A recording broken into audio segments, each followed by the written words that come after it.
partout dans le monde. Ah voilà vraiment. Limité effectivement, biso ba passer to commander ne bato ba kende bana ba kende biso to vandeli to ba bo fande ba compte combien to na on pourtant évangile ça bisi comme sous na ba yoka bisola Yesu. Vraiment pour te lokazo comme ça vraiment. Mais pour la affiche moko publicitaire na Facebook, na moni un homme de Dieu a sali 269 jours ya ba prière à combat spirituel. Mais imaginez-vous avec 269 jours de prière de combat. Mais en fait, même moko de façon à sauver. Donc c'est la perte du temps. Papa na quartier te nazo mona ba fiche partout, conférence ba titre. Si ko bit sa conférence ba okota na nini ba obima na nini. Donc nazo ba kaka nde ba tu ba okota. Ni te comme le quoi ndeti moi affrontement moko ya tie libaya nga pe na tie libaya. Ba tu bazo bongwa na te. Le problème est ça auto-organisé dans Bokangola. J'espère que les agissent pour faire voir vision à biso travers le monde. Et donc il total sabato au biso tozali de qu'est-ce que les disciples, le pourquoi biso tozaba disciples et tolungi dans une association de disciples para todos aqueles que creem em Cristo como Senhor Salvador. Amém. Na qual cada pode vir aqui unir-nos juntos porque numa só visão. Voilà, tout est spécial à notre Seigneur Jésus-Christ de Nazareth, l'homme de 33 ans. Dès que nous chez nous, tout va bien. Il a dit ok. Shalom à tous les abonnés de VMAC TV et shalom à tous les chrétiens du monde. Bandeko Bokumba Melaka, notre Seigneur Jésus-Christ est comme Seigneur et Sauveur. Tous en la 4 émission, il y a 100% Bonzambe, tu le dis 100% Bonzambe, veut dire que tu peux à ta intime dans mon tout, tu es en polo. Et l'ongo na votre humble présentatrice, Maman Vérité Maké, c'est Niki, la polyvalente de la reine de Bakopé Sanzambe raison 4 fois maman. Le long émission na bino na yambeli bino bantoma. Nde na mesana koloba batata o banzulu ki saba genou. Kota na système à généalogie pour adorer l'Éternel Dieu des armées. Baye na sango moko o baye na ngoko ba pesa na bato nyonso bozolanda biso partout dans le monde. Comme en Amérique, en Asie, en Océanie, en Afrique, en Europe. Dans la basala nzambe mi balé, baza na kati ya les disciples de Jésus, baza pe parmi ba organisateurs et activités ya mnene. Otozana ngona mois de novembre oyangonde baye ko pesa message annonce pour l'activité na kokende belete bango moko boko découvrir bango ko ba loba nini o baye ko sala na plateau il y a vraiment que production pe na émission à 100% Bonzambe sans plus tarder mbote na ngayo nezaka sans oublier na les disciples de Jésus nyonso baza na kati ya Europe il y a papa ba Saoula Bolamo eleke bele papa na Belgique papa na Gradi président Vata Eve Mompeti Evelyne Mbompeti, la fille de mon père Boeni Chikou, Pembote Nangai, Nabandeko Nyonso, Obozolanda Biso, sans plus tarder, nous présenter, ba invité Nangai, Shalom Nanga, et na gauche, et na droite, na Kansaba, nous savons de la moko, Shalom papa. Shalom. Vraiment, la CPL comme on a dit, non? Dès que la Bible le dit, nous sommes très saillis de joie. Donc, c'est un peu fou comme la présence de la plateau. Merci. Ok, merci beaucoup. On a bien se présenter. Na gauche, na zala mosala nzambe. Na droite, na zala mosala nzambe. Tozo banda na droite, na papa on se présenter na micro ya VMAC TV. Batu baye ba kombo na yo pe ozanani. Ok, muito obrigado. Eu sou evangelista João Garcia Jorge, mas por enquanto estou a servir a Deus na igreja Tabernáculo do Amor como pastor desta igreja, desta comunidade. E aqui nós somos como dentro da organização dos discípulos em Cristo em nível nacional, que é aqui em Angola. Represento como secretário-geral desta nossa organização a nível nacional. Muito obrigado. Ok, merci beaucoup. Gostei muito, pastor. Na loboko na ngape ya gosto za mosala nzambe présentation na micro ya VMAC TV. Ok, shalom à tous. Comment je me nomme Pasteur TP Dembele Foot et Nazali pasteur responsable ya église la restauration des âmes. Na niveau il y a les disciples Nangola, Nazali, le présent, il y a relations publiques à niveau national ou local. Merci. Ok, merci beaucoup. Papa Nabiso va se présenter. Nazana pasteur Nabiso Pepe. Namoni bino lelo na kati ya micro Nabiso ya VMAC TV. Sangonini bomemeli biso. Ah, vraiment VMAC, merci. Merci pour la gentillesse. Oui. Pour moi, tous on a plaisir à présenter une grande vision au tous on a travers le monde et en particulier en Angola. Comment que notre association, tous les disciples de Jésus-Christ internationale ou ce que allez local à niveau Angola, nous avons plaisir à présenter activité comme nous auto-organisée dans le Angola. J'espère que les agissent pour faire voir vision au travers du monde, et donc total sabatu au biso tozali de qu'est-ce que les disciples, le pourquoi biso tozaba disciples. Et tout le monde a même présentation, tout le monde a s'adhérer à la vision pour notre marché pour la gloire de Dieu. Voilà un peu notre objectif de la plateau. Ok, merci beaucoup, Pasteur João.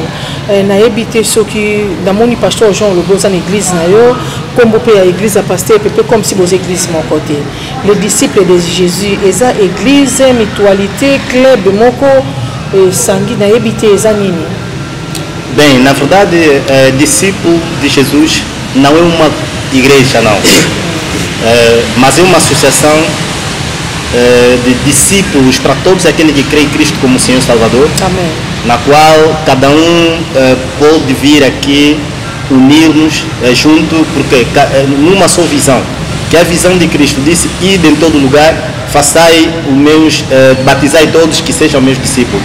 Razão pela qual nós somos unidos simplesmente para fortificar o corpo de Cristo. Não é uma igreja, não, mas é uma associação dos servos de Deus, filhos de Deus, para todos que querem trabalhar para a evolução da obra de Deus, em qualquer parte seja.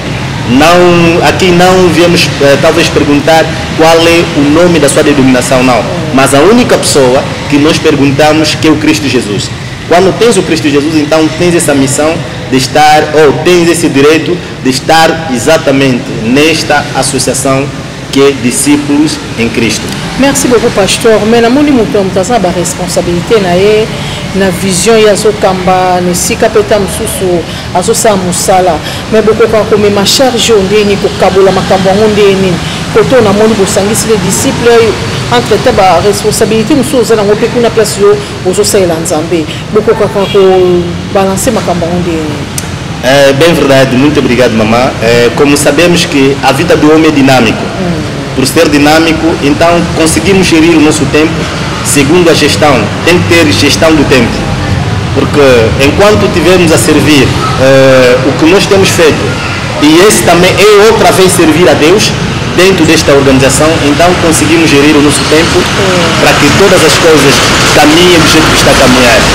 Então, se lá temos um tempo extra, também temos o tempo. Outra coisa, enquanto pastores da igreja, somos formadores. Então, nós formamos equipas. Quando nós não estamos, quem pode nos representar está lá presente. Então, essa foi a primeira missão de Cristo.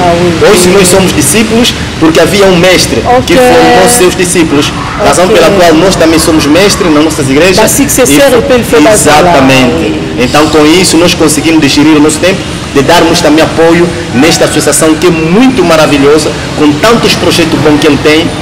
Então, nós quando vimos essa informação, essa notícia, quando nos informaram a visão, na verdade, nos apaixonamos nesta visão. Amém. Então, conseguimos te dar sempre tempo. Gloire au Seigneur. À la place Tozali, les gens dans l'église Nabiso, altar de fogo. Oh, wapi pa le visionnaire, notre papa Timothée Manuel Pedro. Vraiment, mbote belé sika papa nanga azali le 6 décembre. Wana mon jimo papa, wana li passa nanga, li passa papa nanga mbote belé.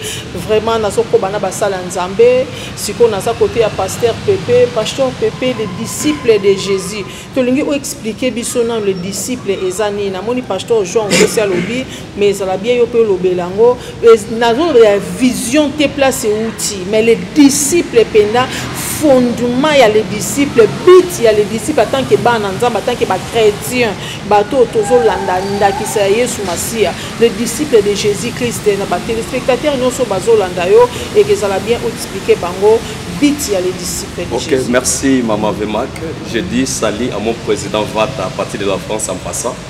On a vision ya moneno papa yeli biso. Parce qu'azo ici biso na vision de Christ. Nanga to partager deux passages bibliques, to mekato décortiquer yango. Et surtout du mukanda Marc chapitre 1er verset 17. To meki kotala yango lisu selon na Matthieu 28 19 à 20. Pour comprendre que Jésus azaki na deux groupes différents. C'est-à-dire tout le bâté non Christ aki na ba foule, azaki na ba disciples non non. Dans des groupes différents, dans le sens, il y a des adhérents. Les disciples, proprement dit, ils sont en des groupes. C'est-à-dire, le premier des groupes, les groupes en formation. Oui. Tant que Christ a coutani na Simon Pierre, na André, na Marc 1, alobi bolandangay. La première des choses, suivez-moi et je vous ferai pécheur d'hommes. Donc, Christ a dit bolandanga pe na osala bino ba lobia ya bato. Vous comprenez que tant comme dans Matthieu 28, Christ a loba siko bosani bokende. Donc ça dit que Christ a bengi dans le bato ba yepa na ye. Donc quand on dit suivez-moi, venez, ça dit c'est l'appel général.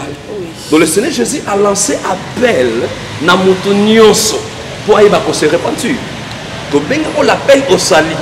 O mutu oyo adiki azana obligatoire Christ a salaye quelque chose a salaye mutu abi je vous ferai ça dit batouana bazalaki ko bazalaki selon bango mais comment qui se koma par rapport au Christ alingi bango bakoma donc boya o Christ abengi bango abi na osala bino donc c'est Christ alinga façonner bango na lolenge na ye pour basa la complémentarité à vision puisque Christ azaki éternellement na babelete ayaki juste pour la mission ya ko kokisa musala moko na croix. Alors après cette œuvre, il avait fallu battre Morobatik à la permanence pour passer la continuité à la vision du maître. Yango tanga bengi bango, abikisi bango, a formé bango, a pesi bango mission ya sika. Au pire, bazaki des professions ba péché.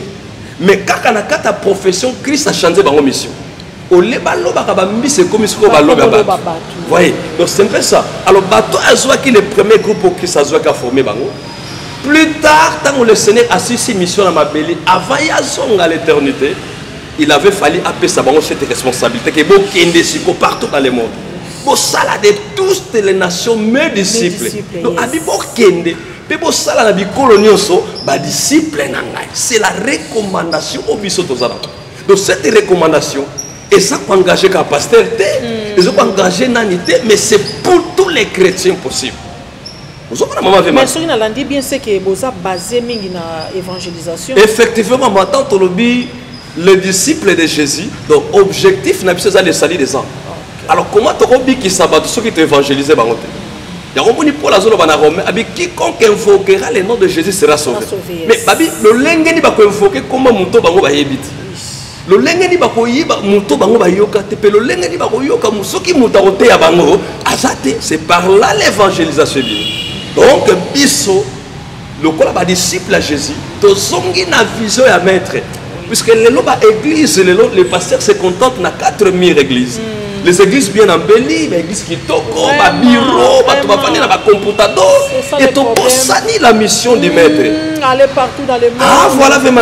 Limité quand effectivement, biso ba passer to commander ne ba to ba kende, ba na ba kende, biso to vandeli, to ba bofande ba compte combien to na on a pas. Pourtant évangile ça bisi comme sous na ba yoka bisola Yesu. Vraiment pour lo kazo comme ça na vraiment.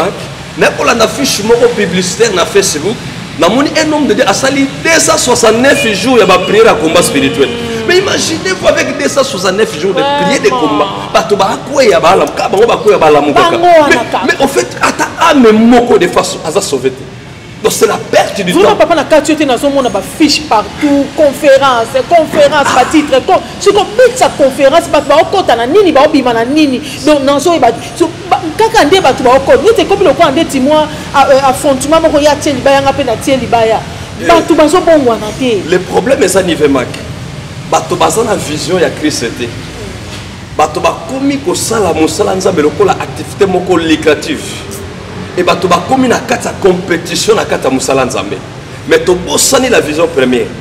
Vous allez remarquer une chose dans Acte chapitre 1er verset 4. Christ a dit vous recevrez le Saint-Esprit. Le Saint-Esprit, vous recevrez une puissance, ok? Le Saint-Esprit, quand le Saint-Esprit survenant sur vous, vous serez mes témoins à Bible, dans Jérusalem, dans Judée, dans Samarie, jusqu'aux extrémités de la terre. Ça, c'est la recommandation, mais c'est la promesse que le maître a faite dans les disciples. Pour comprendre que les disciples et l'église primitive, qui image au maître a fait ça. Tant que le Saint-Esprit, avant de placer dans la chambre, et là, on y a le maître a tindi la persécution. Ce qui est là, la persécution, le problème, la rébellion dans nos églises locales, il y a des fois nous allons permettre. Puisqu'il fallait bien son objectif token. Merci beaucoup, merci d'avoir dit pasteur que pas tout le monde a voir de façon à celui qui l'a dit pasteur par le bacabo toqué côté notre secrétaire pasteur Juan pasteur message nini au beaucoup même la batte na mokili pour na ko mema sali na monde pour na ko gagner ba en perdu. Pour vous les disciples de Jésus, vous avez quand même recommandé que vous kende, c'est que vous avez déjà na kata champ. Message ni beaucoup pe sabaté mais ma convertissation est pas battu. A mensagem bíblica está uniformizada no livro de João, capítulo 3, versículo 16. Diz assim: o Senhor amou o mundo de tal maneira que deu o seu Filho único. Todo aquele que crê nele não perecerá, mas terá vida eterna. Amém, amém. Portanto, essa é a mensagem-chave da Bíblia. E essa mensagem que nos espelha quem é a pessoa de Cristo, e todo aquele que o receber terá vida eterna. Então, nossa mensagem está lá para levar ao mundo a conhecer Cristo. Porque a Bíblia está a dizer no livro de Atos que não há nenhum outro nome que pode nos dar salvação lá no céu, na terra, embaixo da terra. Somente o nome de Jesus Cristo. Então, quando nós levamos o nome de Jesus Cristo na humanidade, as pessoas que estão perdidas, para pessoas que estão no conflito, pessoas que estão lá, conflito espiritual, que ainda hoje muitos não sabem quem realmente é a pessoa de Cristo. Tem outros que dizem profeta, tem outros que dizem por ali. Por isso que mesmo naquele tempo, Cristo teve a amabilidade de perguntar, disse, para vocês, quem eu sou? Então Pedro disse, tu és o Messias. Ele disse que não é a carne que te revelou, mas é meu Pai. Amém. Que está lá, é o meu Pai que lhe revelou. Yes. Então, se nós temos essa revelação, temos que levar essa revelação também para todos aqueles que estão perdidos. Então, a nossa missão primordial é levar a salvação ao mundo. Amém. Através de Cristo Jesus. Amém. E como o pastor Pepe disse, se eles não ouvirem, como eles poderão dizer, como poderão testemunhar? Então, nós que ouvimos, nós que temos que levar essa mensagem a todos para a salvação da humanidade. Esse é o objetivo do discipulado. Esse é o objetivo que nós estamos aqui, aceitamos esse compromisso com alma, corpo, espírito, porque não é nome de uma certa pessoa que será glorificado, mas é o nome de Cristo. Amém. Na qual esse homem que nos amamos, na qual esse homem que nos dedicamos toda a nossa juventude, todo o nosso esforço para servi-lo. Então, estamos aqui unidos, unimos nossas forças com que o nome desse Cristo seja glorificado, para que amanhã também cada um de nós receba o seu galardão. E quero ainda dizer mais uma vez, você que é o servo de Deus, pastor, onde está? Portanto, estamos a comunicá-lo que as portas do discipulado em Cristo estão abertas. Precisamos da sua força também, precisamos do seu conhecimento, precisamos daquela sua energia positiva, precisamos do seu apoio em geral para que o nome do Cristo seja glorificado. Não é em nome do presidente Vata, não é em nome do presidente Muniz, não é os seus colaboradores que será glorificado, mas simplesmente, exclusivamente em nome de Cristo Jesus. Ok, merci beaucoup, pasteur. Bosa randeni pour beaucoup tana. Beaucoup tana randeni nini, beaucoup tana wapi, lié na binu ya rencontre ya les disciples de Jésus-Christ. Beaucoup tana randeni pour message c'est que tous na posa batu nyonso les disciples ils occupent l'église donc ils aba chrétien nyonso mutu nyonso ayebi recommandation au Jésus-Christ atikela kibiso tozo akobiso mais tozo kobaka ko sala musala na o Yesu atikela kibiso siko bokuta na ndeni po muta Bethesda a okoza pe na posa ya mo Carmel na posa ya cité Bethel na posa ya église boy donc toza ba église belé lié na binu ya rencontre za wapi. Ok, muito obrigado, caro jornalista. Quero dizer o seguinte, aqui onde nós encontramos é a nossa sede nacional, aqui em Angola. Estamos aqui localizados na Mabor, aqui na paragem de Imbondeiro, Mabor. Essa é a nossa sede nacional. Portanto, temos números como podemos estar aqui para certas coisas. Mas hoje, a tecnologia veio nos facilitar bastante. Porque se outros a usam pela coisas sem cabimento, nós a usamos mais uma vez para despovoar o mundo, para povoar o céu, ou para despovoar o inferno, para povoar o céu. Através dela, nós temos tido conferências em nível de WhatsApp. Temos o nosso grupo de WhatsApp. Nela fizemos chamadas em forma de conferência e lá cada um, onde você estiver, não importa. Por exemplo, o nosso grupo, em geral, nós nos encontramos todos os dias. Da segunda a sexta-feira temos cultos, temos orações, temos pregações para pessoas que estão no Brasil, pessoas que estão nas Américas, pessoas que estão na Europa, pessoas que estão em África. Quer dizer, em 4 cantos do país nós já estamos, nos encontramos. Porque a razão pela qual a nossa sede hoje está em Paris, mas estamos nos comunicamos diariamente através da rede social. Temos free conferência, que é via do Facebook, temos WhatsApp e pretendemos criar também outros aplicativos que poderão nos facilitar para associar todo mundo dentro desta plataforma. Mas hoje o nosso meio de nos comunicar é através de WhatsApp. E quero dizer, mesmo aqui em nível nacional, nós também temos o nosso grupo que é dentro do WhatsApp, lá onde nós nos comunicamos. O pastor Pepe vive distante, o pastor Muniz vive distante, eu vivo distante. Aqui também a nossa mamã, que é a jornalista também, vive distante, mas nós temos uma conferência todos os dias. Quando queremos unirmos. Então isso não te impeça que não, vou começar a ir lá na Mabor, eu vivo aqui, Patriota, Benfica, para sair de lá até aqui, não. Hoje a tecnologia temos que saber aproveitá-lo. Apenas com saldo de 200 kwanza nós nos comunicamos todos os dias e isso não é motivo de você dizer que não vai aparecer. Apareça, vai se encontrar grandes surpresas, coisas boas e uma família em Cristo Jesus. Gloire au Seigneur. Ba numéro na biso ezala wana affiché na bande de l'écran, mutu nyonso alingi a contacter biso oyo a sepeli azala pe membre na kati les disciples de Jésus-Christ. Ba numéro wana ba WhatsApp tokotia numéro nyonso robenga vraiment ako kotsa yo mbala moko na kati ya groupe na biso ya les disciples de Jésus-Christ. Vraiment tokene vers la fin pour to chiter pasteur Pepe tous en activité monene za na mois de novembre. Tolingisco tolobela activité, to peut ça communiquer activité, tous a déjà le 4 novembre. Donc le 18 le 19 novembre tous en événement monene. Tolingo peut ça message na bato ba Holanda biso pour activité le 19. Merci maman Vemak, merci. Ok, nous avons lancé juste un message à tout le monde, bien-aimé, ministre de Dieu, fidèle Bazana Mbokangola, l'homme de Dieu, évangéliste Jean Aotoloba, Ezali Église d'été. Cher homme de Dieu, Kobang et la Banate, il se peut que c'est le tournoi Kobang et la Bana, c'est une Bana, Église d'été. Ah, tous en a cédé dans Bisso, Église et Païwabi, présent dans Bisso à Kambak. Nous appelons na bureau na biso, juste tout ça les missions na local di pa wapi activité collègue. Alors nous avons lancé appel na mutunyo sozo kabiso. Pasteur, chantre, je ne sais pas intercesseur. Moi na nzambe nyos os bengami chrétien. Cette affaire te concerne. Amen. Dans les cambo eza pona yo. Amen. Dans les 19 biso tozalia. Oh, tokoya à partir ya vendredi.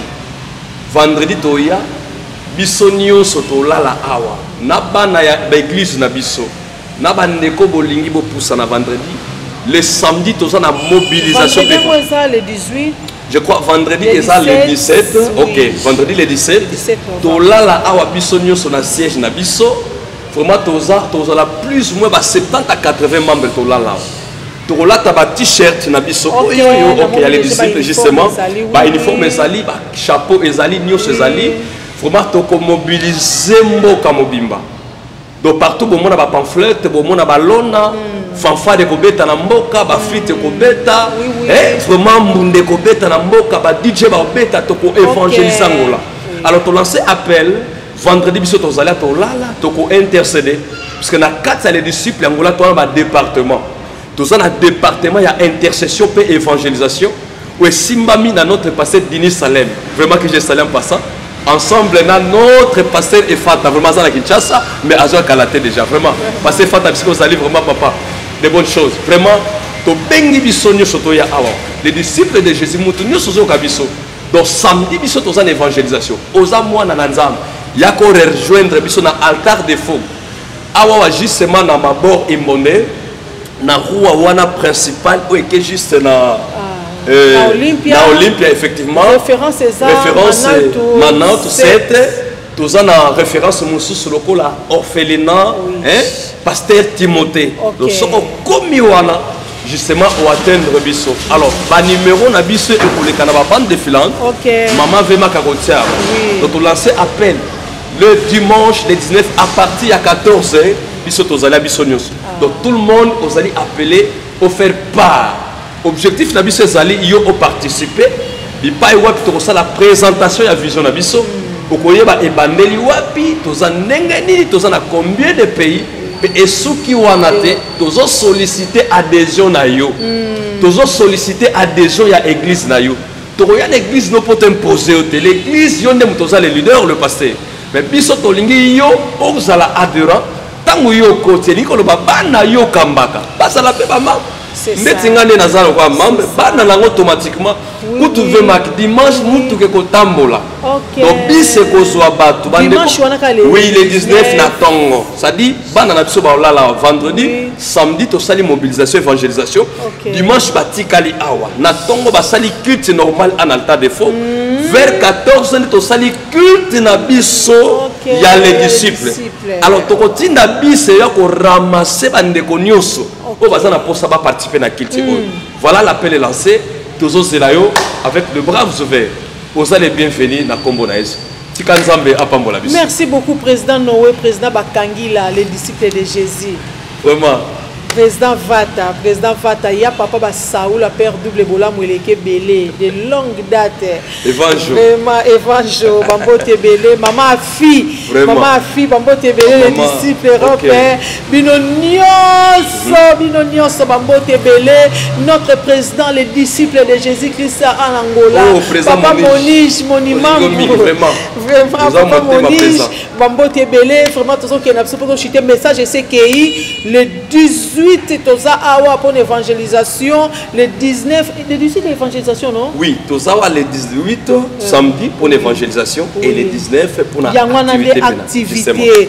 Vraiment angolais bouger balobi Angola et si problème d'activité où il y a le 19 angolais une kokoso ya makasi faut sango malamu ekende partout yesu masiya faut te ya mabisika nyonso.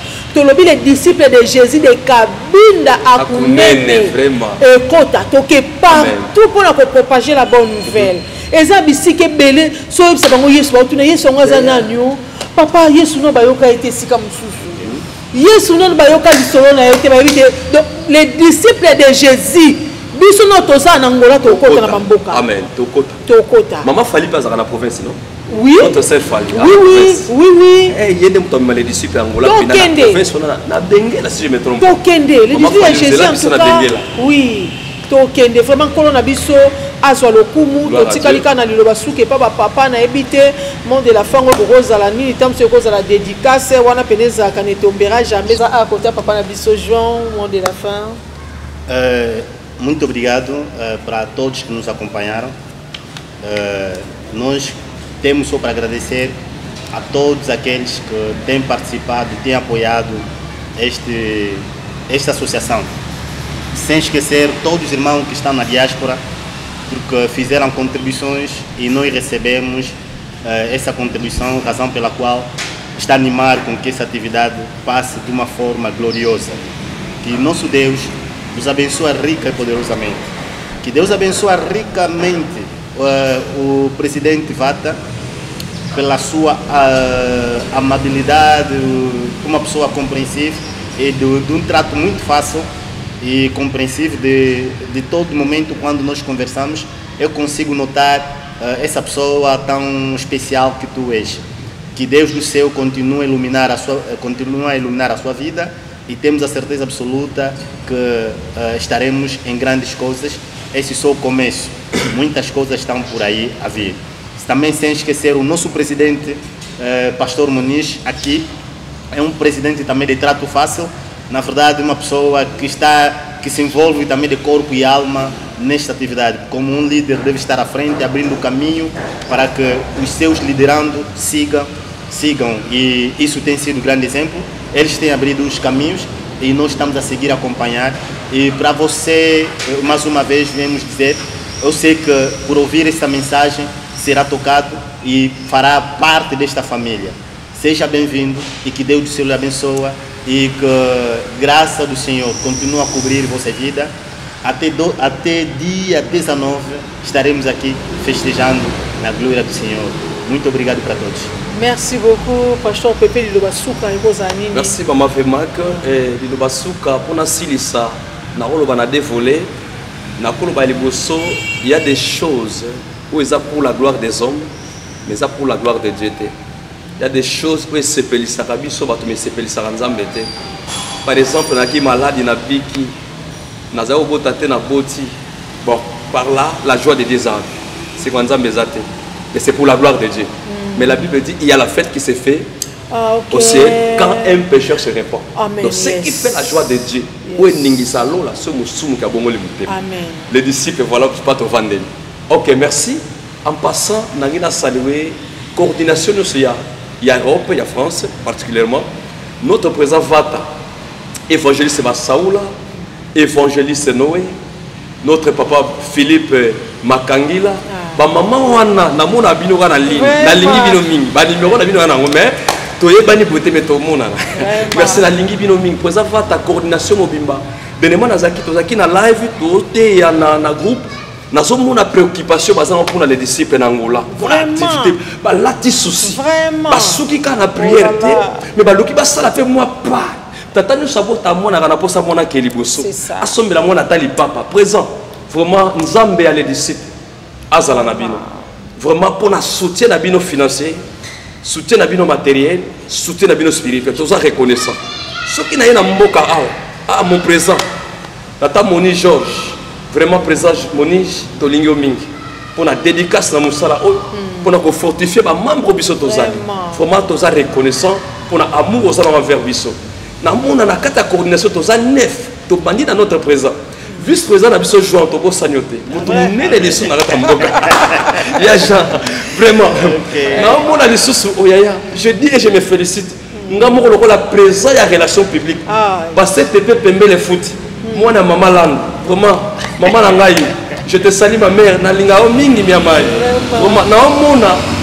Notre secrétaire, notre évangéliste João Georges Garcia.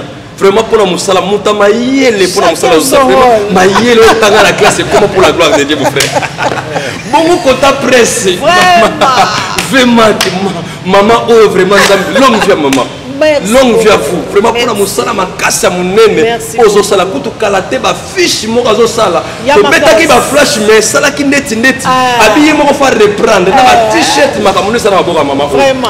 Là, on a passé des niches, pour la spiritualité, les disciples. On a passé la biso fata, vraiment, nous avons les disciples à mon abisso. Il y a Nico, Yaya, Mokonzi, Yemba, mon frère, il y a Nicolas. Nous avons pas mon les chantres de l'éternel. Nous avons les 19 ans, il n'a pas d'oura, ça, sakanate, mon frère. Nous avons ya Salomon, Moutammongo, Moutoumene. Il y a aussi parce que Salomon, merci.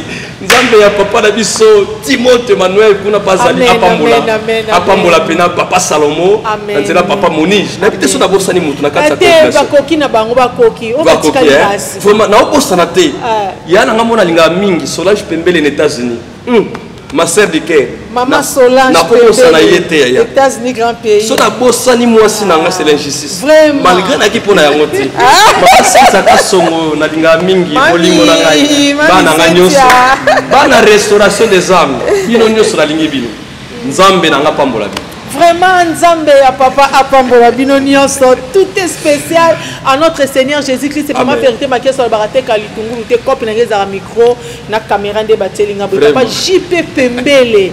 Na kata mercado wambu ne tombera jamais balobi. JP Pembele visor.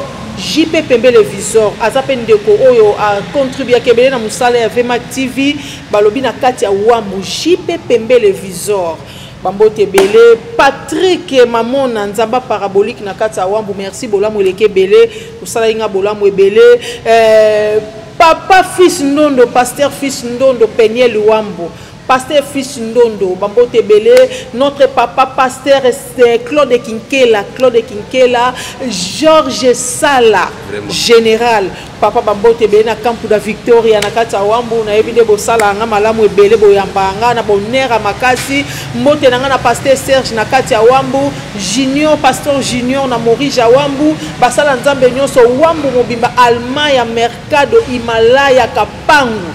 Wambo mobabi wani sambo comme ma vérité ma kiese bambote belé billet qui tu ne tombera jamais mazé nazoya déjà dans une semaine déjà na billet na ebine boyamba nga nazoya même 4 jours mazé bambote belé bafaya pichu bafaya na kata kwitu billet bambote belé vraiment bino nyonso na mema bino na motema tika nzambe ya lola apambola bino na aide na bino na appui na bino na kati ya musala ya Vema TV pona sukisa na nga Rifem Mainkoi tete na kati États-Unis papa Rifem Mainkoi sans oublier papa Deo Mayela na kati ya tete bambote belé na kati ka États-Unis partenaire ya Vema TV.